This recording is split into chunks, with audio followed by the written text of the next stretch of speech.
Whoa! That was awful close, wasn't it?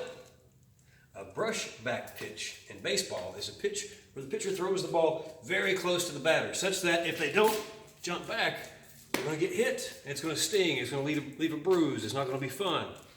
It's an intimidating play, but it's an effective play, because if you can get the batter to scoot back, you've got more room to work with as a pitcher, and you can throw the ball a little bit to the outside, and it's going to be a little bit more difficult for the batter to swing out there and hit it. The question is this an ethical practice? Is it a morally acceptable practice? And one way to answer this is from the perspective of internalism, to ask the question and to evaluate the practice based on the sport's internal excellences that it's attempting or supposed to be encouraging and rewarding. And we can do this by taking a look at a 2014 or 2016 article, actually, by Nicholas Dixon, Internalism and External Moral Evaluation of Violent Sport, from the Journal of Philosophy of Sport. And much of his work here is based on the work of Robert Simmons.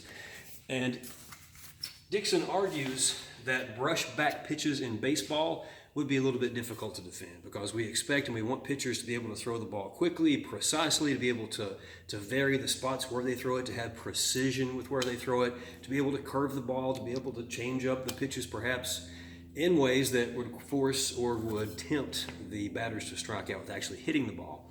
This is what we want to encourage pitchers to be able to do, what we want to be able to reward. And even though this intimidation with the brushback pitch helps them do that, that strategic advantage isn't one that seems consistent with the explicit stated norms of being a pitcher. However, Simmons does concede that perhaps the norms of the sport and the expectations could be fluid, such that if over time this became an accepted and expected practice, that perhaps we could say it's all right. But just based on an initial analysis of what we expect and want pitchers to do, doesn't seem very consistent. Another question would be whether in football, hard hits, you got a receiver going out for a pass and they're reaching out to grab it, and just as their fingertips touch it, bam, a linebacker or a defensive back crushes him, causes him to drop the ball, incomplete pass, very violent hit. Or you got the quarterback who drops back, and then Bobby Boucher from the Waterboy comes over the top and just mauls him. A question would be, is this a morally acceptable practice, these very violent tackles? From the perspective of internalism, yeah, it would be just fine, because one of the excellences that football attempts to foster and test is the excellence of being able to both deliver and endure violent crashes with other persons. That's just part of the sport. That's something that's integral to it. And so from the perspective of football, that's all right. However, Simmons does criticize the practice of a blindside tackle. That's a tackle where the quarterback gets the snap and he goes back and he's looking downfield to throw the ball, and a linebacker comes around from the backside and just boom, hits him in their back. They do not see him coming. And this breaks what Simmons calls the vulnerability principle. I think he may borrow that from, or that's what Dixon calls the vulnerability principle, which I think he may borrow from Simmons. And it's just the case that the quarterback can't properly brace himself and fight back against this, absorb the blow. That's where a lot of injuries and concussions occur. And so that is a morally suspect practice. However, Bobby Boucher coming over the offensive line and just tackling him straight forward, that's part of the game. The receiver reaching out to grab the catch, and getting hit by the defensive back, they should expect that. And the defensive back, when he hits the receiver in that way, he not only wants to break up that particular pass, but he wants to place that seed of doubt in the receiver's mind that, holy crap, every time I stretch out, perhaps I'm going to be hit like that again, which is going to make it more difficult for them to successfully catch the ball. Last, a question would be, what about head strikes? Kicks to the body, elbows to the face, etc. And boxing and in mixed martial arts and in kickboxing.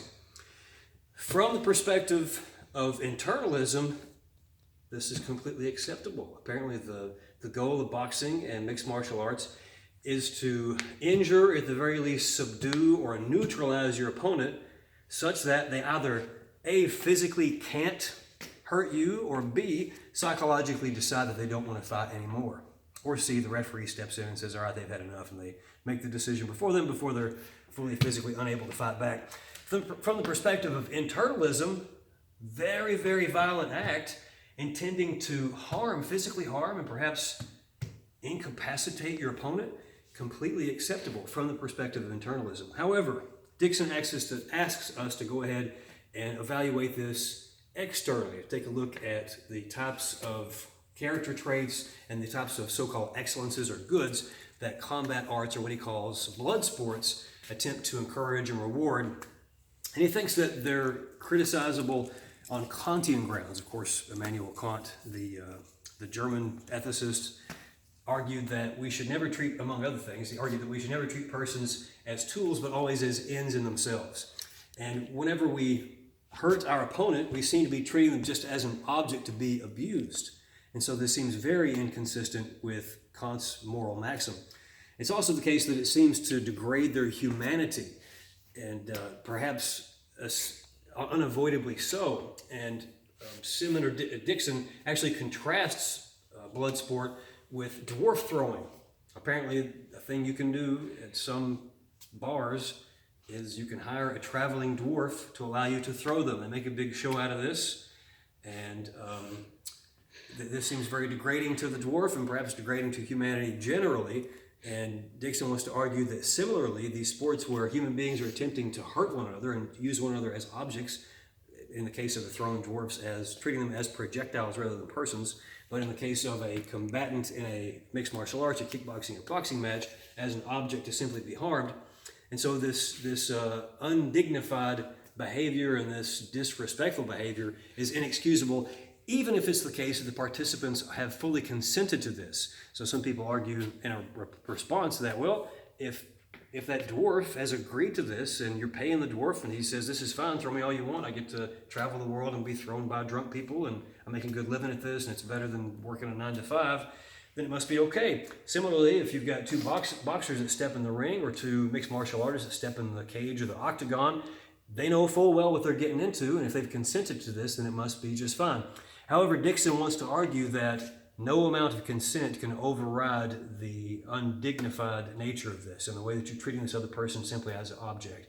And so his solution, and also what makes this especially problematic from the Kantian perspective is that Kant argued that human beings have infinite and intrinsic moral value due to our autonomy, which is based on our rationality, our ability to do the right thing for its own sake, to reflect on what we ought to do, and to make the decision to do what we ought to do out of a sense of fidelity and consistency with rationality, not due to any sort of external coercion or manipulation or anything else, but to do the right thing for its own sake because we're smart enough to reflect on that and be self-motivated. Boxing and mixed martial arts and kickboxing are especially problematic sports due to the risk of brain injury. And so since it's the case that a person over time, and maybe after just a very traumatic event, could have brain injury, which could undermine and lessen their rational capacities, we might justifiably, argues Dixon, proactively be justifiably paternalistic and prevent kickboxers and boxers and mixed martial artists from engaging in an activity that would undermine their autonomies, even if currently they're able to autonomously consent to this practice. If the practice itself could undermine that consent and ability to consent in the future, we could justifiably intervene and prevent it. And so his solution is to continue to have boxing and kickboxing and mixed martial arts, but to force the competitors to always wear headgear and to also not let them have any headshots. So headgear always, no headshots. You still get to have the athleticism, but you wouldn't have that added risk of harming their rationality. So that's what the argument is. My take on it is that one problem with this worry about brain injury is that it's similar to smoking. And it's similar to smoking in that the impact is not immediate, it's delayed, and it's also not certain. So if a person starts smoking at 18, maybe they'll get cancer when they're 40, 50, 60, 70, 80, 90. Maybe they'll go their whole life without getting cancer. It could be the case. They're certainly going to have decreased lung capacity. They're not going to be much of an athlete. They're probably going to have bad breath. They're going to cough a lot and may get emphysema. All sorts of medical risks depending on how much they're smoking. But there are always those outliers, people that say, well, my great-granddaddy, he smoked until he was 98 and he was completely fine. And those people are walking around. They're just genetic freaks, or I'm not sure what they're doing correctly. But in any case, it's not certain that you're going to get cancer if you smoke. Similarly, it's not certain that you're going to have brain damage if you box, kickbox, do mixed martial arts. And even if those harms do come about, it's almost never immediate. In some cases, you'll have very traumatic injuries where they immediately have brain damage, but usually it's over a very long period of time, and if it comes about at all. If it were the case that as soon as you got hit in the head, you lost half your IQ or you fell into a persistent vegetative state, if you got knocked out, every time somebody got knocked out, the case against head strikes would be much stronger, but since it's such a delayed thing and it's not a certain thing, it's not as strong as it could be. Also, on the undignified critique against combat sports and blood sports, it's not the case that you're simply whooping another person. Competitors in any good match are evenly matched. I know in USA Boxing, they match people based on their experience, their weight, and in some cases their age if you're in the Masters division. And so they don't throw a person in the ring who's never had a match against a professional. The same thing happens in the UFC. You don't see rookies come into the UFC and fight the pros. They have to work their way up such that you've got two competitors that should be on pretty even footing, so that you have a good match. And from my perspective, as a former competitive boxer and kickboxer, I had 2 boxing matches and 1 kickboxing match, and I decided after that okay, I'm good. I got it out of my system. I always wanted to do it, but I never had the guts. And right before I turned 40, I decided if I don't do it now, I'm never going to be able to do it. So I took the plunge, loved every minute of it, and it was fantastic. But from my perspective, boxers and kickboxers and blood sport competitors, they want a worthy opponent. They want someone against them that they know is going to give them a good match.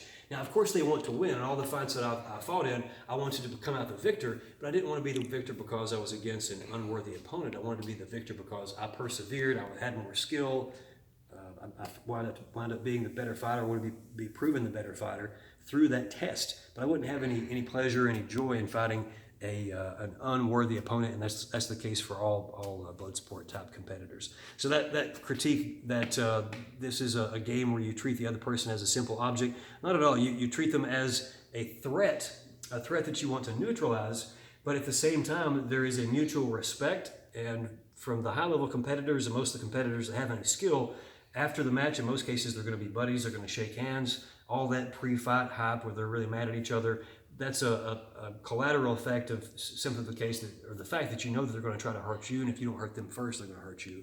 But there's that warrior on warrior, you've got the guts to get in here, I got the guts to get in here, we got that mutual respect type thing. That's definitely at play.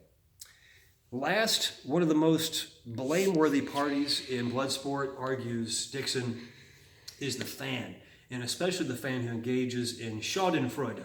Schadenfreude, I believe I'm pronouncing that correct, is a German word, and it means to take pleasure in the suffering of others.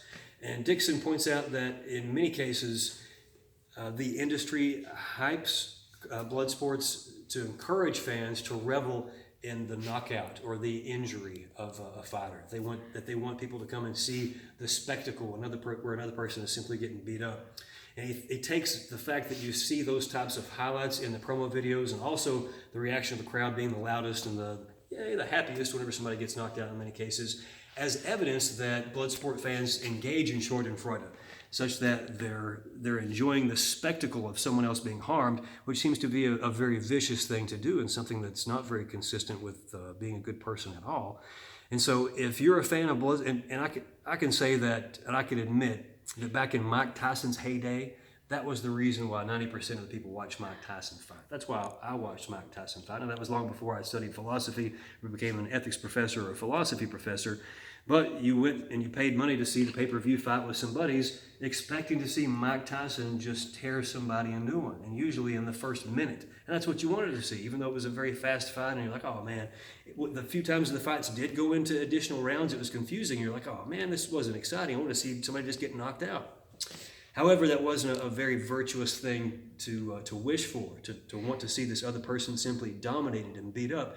And now, having been a martial artist and a competitive blood sport competitor myself, I can say that when I watch a martial arts fight of any type, I want to see a good match. I want to see some good skill, and I like to see some spectacular moves, but I don't want anybody to get hurt. I mean, I don't revel in anyone being embarrassed. Anyone being defeated in a way that's undignified, that would be harmful for them. I want to see competitors at the end shake hands and be adults about it. So there you go. If you're wondering about violence in sports, there's one way to take a look at it, both from the internal perspective and the external perspective. Some criticisms of blood sport from this particular author, Dixon, and my take on some different ways you might be able to redeem it. Just a little bit of that. And last, if you're a fan who engages in that Schadenfreude, stop it.